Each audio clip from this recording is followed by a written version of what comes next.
Good morning साथियों। मैं कैमूर से संजय कुमार। साथियों, हम कुछ महत्वपूर्ण बिंदु पर चर्चा करेंगे जो आज के समय में अति आवश्यक है। अभी जब मैं वीडियो बनाने जा रहा था तो उसमें मधेपुरा के एक साथी ने हमको फ़ोन किया कि भैया थोड़ा सा देखिए ना, ये विद्यालय अध्यापक का वेतन बढ़ गया है क्या। हम कहे कहाँ देखे, किस न्यूज़पेपर में। अरे भैया वो चल रहा है यूट्यूब पर, न्यूज ही है भैया। हमें ठीक है, मेरे ऊपर भेजिए। मैंने देखा। साथियों, वो पहले का न्यूज है।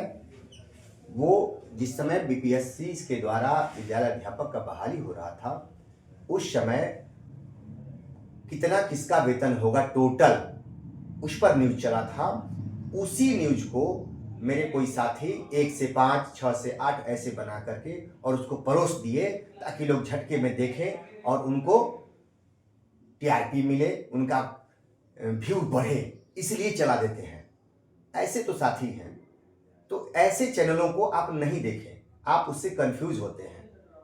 आप पहले तो यूट्यूब पे इतने चैनल हैं, उसमें से सही लोग नहीं दिखाने के लिए गलत गलत मैसेज डाल देते हैं, जिससे ताकि लोग देखें झटके में और वो काम हम लोग करते हैं। तो मैं वैसे चीज़ों को इग्नोर कर देता हूँ। इसलिए हम अपने साथियों से हाथ जोड़कर विनती करते हैं कि जो भी हमारे ग्रुप में जुड़े हुए साथी हैं, वैसे अब कोई भी यूट्यूब पर चैनल देखते हैं तो पहले देख करके उसकी समीक्षा स्वयं करें। नहीं समझ में आता है, किसी और साथी से सहयोग लें, तभी उसको ग्रुप में डालें।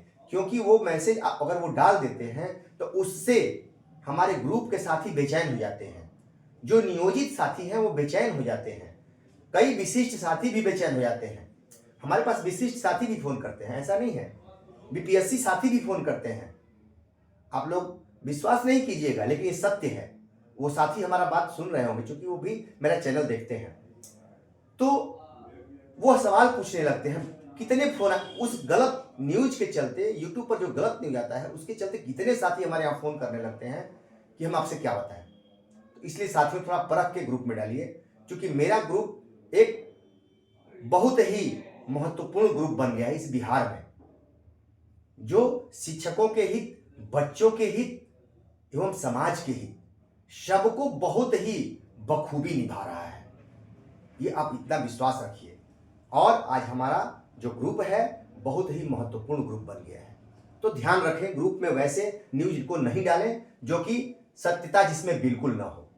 कोई सत्यता नहीं है। ऐसे कई न्यूज आते हैं व्यूज बढ़ाने के लिए, लोग हेडिंग कुछ और देखिएगा तो कुछ और। तो ऐसे ध्यान दीजिए आप लोग, आपसे रिक्वेस्ट है। अब हम चलते हैं साथियों अपने मूल मुद्दे पे, न्यायालय का आदेश।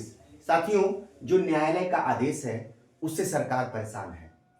सरकार चूंकि अब अवमानना पे अवमानना होने जा रहा है, तो सरकार बेचैन है कि करे तो क्या करे। इसलिए आप नहीं घबराएं, सरकार घबराई हुई है। जो साथी हमसे पूछते हैं बार बार कि भैया क्या होगा, कैसे होगा, तो एकदम बिल्कुल धैर्य रखिए।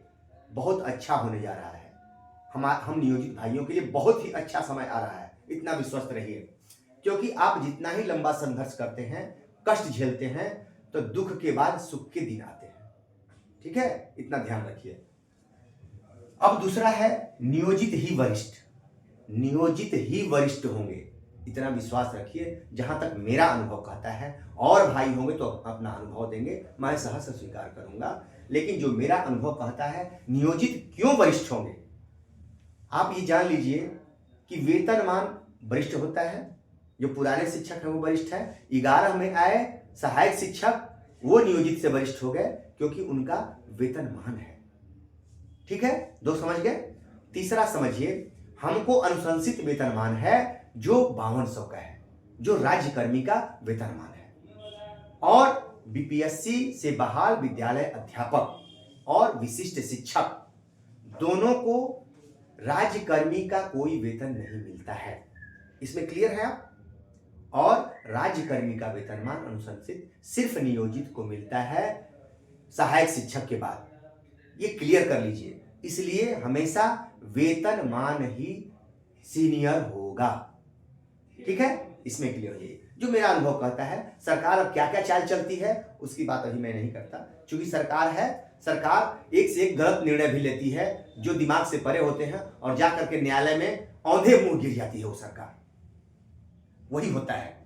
तो सरकार बेचैनी में कुछ गलत निर्णय भी लेती है और जाके औंधे मुंह गिरती है। हम सबक सिखाते हैं, तो उससे घबराए नहीं। सरकार अभी कोमा में चल रही है, हमारे माननीय मुख्यमंत्री भी अस्वस्थ चल रहे हैं, और सरकार क्लियर नहीं कर पा रही है कि सक्षमता कैसे लें, क्या करें, प्रमोशन कैसे दें, कब दें। ये पूरी तरह से एकदम परेशान है सरकार, इसलिए एकदम नहीं घबराएं, धैर्य रखें। ये समय हम लोगों की परीक्षा की घड़ी है। जितने साथी हैं मजबूती से खड़े रहें, एकदम हम लोग सफल होंगे। ये पॉइंट, चौथा पॉइंट हो गया दोस्तों, प्रमोशन पूर्ण नियोजित शिक्षक को ही मिलेगा। ये आप जान लीजिए। कई जिलों से मुझे मेरे भाई फोन कर रहे हैं कि विशिष्ट भाई हैं, वो भी जमा कर रहे हैं अपने डॉक्यूमेंट्स प्रमोशन के लिए, लेकिन साथियों उनका अभी 8 साल समय है। 8 साल बाद वो भी नियमावली में दिया हुआ है कि 8 साल बाद भी वो दावा नहीं कर सकते हैं। इस चीज को समझे, नियमावली को पढ़ें। तो प्रमोशन पूर्ण जो नियोजित है उनका ही अभी होगा, इसमें कोई संदेह नहीं है। लेकिन किंतु परंतु अगर है तो वो आप लोग समझिए इस चीज को, क्योंकि विशिष्ट भाई हैं, वो भी कह रहे हैं कि नहीं हम लोगों का भी होगा, अच्छी बात है, हो जाता है, हमें दुख नहीं है। आपका भी हो, अच्छी बात है। लेकिन मेरा अनुभव कहता है कि सिर्फ नियमावली जो कहती है अभी, वो पूर्ण नियोजित का ही प्रमोशन होगा। अभी मैं 99% कन्फर्म हूं। फिर आते हैं साथियों, हमारे माध्यमिक शिक्षक साथी हमको मैसेज दे रहे हैं कि संजय भाई आप हम लोगों के लिए न्यूज नहीं देते हैं। देखिए भाइयों, आप लोगों का न्यूज है कि कई साथी से हम कहे कि जो आप लोग औरंगाबाद का जो न्यायाधीश आया हुआ है उसके तहत हर जिले में आप लोग डीडीसी महोदय के यहाँ, नियोजन इकाई के यहाँ आप लोग आवेदन दीजिए कि इस आदेश के आलोक में हम लोगों को भी प्रोन्नति दी जाए। पहला चरण आपका हुआ। दूसरा चरण आपका हुआ कि जो फिजिकल टीचर हैं, कंप्यूटर टीचर हैं, या फिर आपको लाइब्रेरियन हैं, वो थोड़ा सा ध्यान दें, क्योंकि टाइम बाउंड प्रमोशन का कोई इसमें नियमावली में, माध्यमिक के नियमावली में नहीं दिया है। इसलिए एक केस करने की आप लोग तैयारी कीजिए, उसके लिए केस करना होगा ताकि टाइम बाउंड प्रमोशन जो फिजिकल है उनको भी मिले, क्योंकि प्रमोशन अनिवार्य है, वो मिलेगा ही। तो आप ग्रुप बनाकर, संघ के चक्कर में नहीं पड़े, आप ग्रुप बनाकर के एक केस दायर कीजिए। वो जैसे औरंगाबाद किया तो सरकार हरकत में है, पूरे राज्य में लागू होगा। ये ऐसा कभी मत सोचिए कि 4 लोग किए तो बस उन्हीं को फायदा मिलेगा, ऐसा बहुत कम वे में होता है, और फिर हम साथी जाते हैं और फिर वो सारे लाभ मिल जाते हैं। ये हुआ साथियों। उसके बाद हम आते हैं माध्यमिक शिक्षकों की संख्या कम, फिर भी क्यों नहीं मिला 9300। मैं आपसे सवाल पूछता हूं मेरे माध्यमिक भाई कि आपकी तो संख्या कम है, फिर क्यों नहीं मिला? जरा आप हमको जवाब दीजिएगा। आपको पूर्ण वेतन क्यों नहीं मिला, वेतनमान क्यों नहीं मिला? जब आप एमएलसी चुनते हैं, जबकि आप एमएलसी चुनते हैं, आपकी संख्या बहुत है, आप चुनने का अधिकार है, आपका संघ है, आपका संघ क्यों सोया हुआ है आज तक? संघ के जो बड़े पदाधिकारी हैं वो सिर्फ अपना स्वार्थ देखते हैं और सरकार की गोद में जाके बैठ जाते हैं। आप इस चीज को समझिए। आप 100 संख्या 200 संख्या की होती है, उसमें आप लड़िए। आप एक बना देते हैं, एक बिक सकता है, समूह नहीं बिकता है, ये ध्यान रखिए। इसलिए समूह पर विश्वास, अपने आप पर विश्वास रखिए। जो मैंने किया है 4 वर्ष अकेला लड़के, वैसा बनिए, 100 का समूह बनाइए। आज हम समूह ही बनाए हैं, कोई संघ का निर्माण नहीं किए हुए हैं। लेकिन अगर वैसा करते भी हैं तो जब तक मैं जिंदा हूं ना बिकूंगा, ना ही मुझे कोई खरीद पाएगा। ये मेरा प्रण है, क्योंकि 20 साल की नौकरी में 1 रुपया नहीं खाया हूं, ना खाऊंगा, मेरा प्रण है। और आप देखते होंगे कि कोई भी विधायक में खड़ा होता है, एमएलसी में खड़ा होता है, कोई ऐसा नहीं करता है कि मैं कमीशन नहीं लूंगा, मैं पेंशन पुरानी नहीं लूंगा जब तक कि आपको न दिलवा दूं, क्योंकि वो जानते हैं कि ऐसा कह दूंगा तो जनता के बीच फिर जाने का मुंह नहीं रह जाएगा, क्योंकि वो लोभ से आते हैं, लोभ से ग्रसित होते हैं। ये सत्य है, इसको विश्वास कीजिए। तो आपका संघ क्या कर रहा है इतने वर्षों से?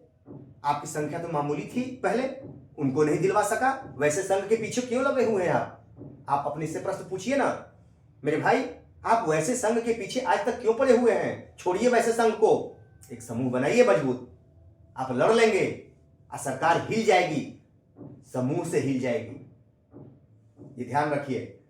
संघ और शिक्षक एमएलसी क्यों फेल? संघ और एमएलसी आपके शिक्षक के एमएलसी हैं, क्यों फेल हो रहा है भाई? 4-4 एमएलसी क्यों नहीं आवाज आपको उठाते हैं? आपकी आवाज को उठाते हैं किस ढंग से? जरा वही तो सुनिए। और आप क्या विश्वास करते हैं, क्या उम्मीद रखते हैं एमएलसी महोदय लोगों से? जिस तरह से गंदा खेल हुआ है एमएलसी के चुनाव में, आप लोग नहीं जानते हैं कि कैसे हुआ है? ये मैं जानता हूं, आप भी जानते हैं। और जो साथी ईमानदार हैं वही आज बोल पा रहे हैं, जो जैसा है एकदम चुप हैं, क्योंकि आपने अपने सम्मान को, स्वाभिमान को गिरवी रख दिया है। ये सच्चाई है, आप बोलने के लायक नहीं है। लेकिन जो साथी मेरे माध्यमिक के और उच्च माध्यमिक के साथी जो ईमानदार हैं, उनकी आवाज वैसे ही आज भी निकल रही है। ईमानदार की आवाज बंद नहीं होती है, ये सच्चाई है, उनकी आवाज हमेशा निकलती है। लेकिन जो सम्मान और स्वाभिमान को कुछ चंद, अब आगे नहीं कहूंगा, उसके लिए, फायदे के लिए अपने आप को गिरवी रख दिए, वैसे लोगों को प्रणाम। धन्य है आप।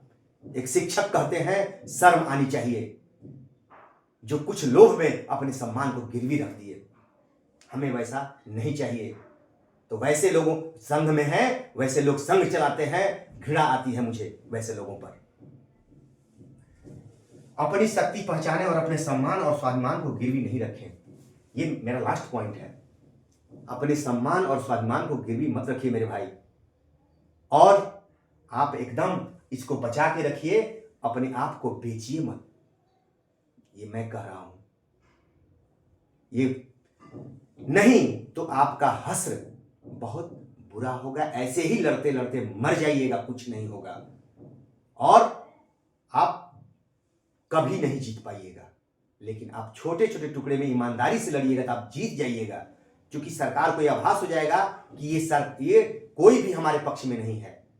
और एक आप समूह बना के जाते हैं, एक संघ जब बना लेते हैं, 5 संघ हो गए, वहां एक नेता सरकार की गोद में बैठ जाता है और आपका मिशन फेल हो जाता है उसी दिन।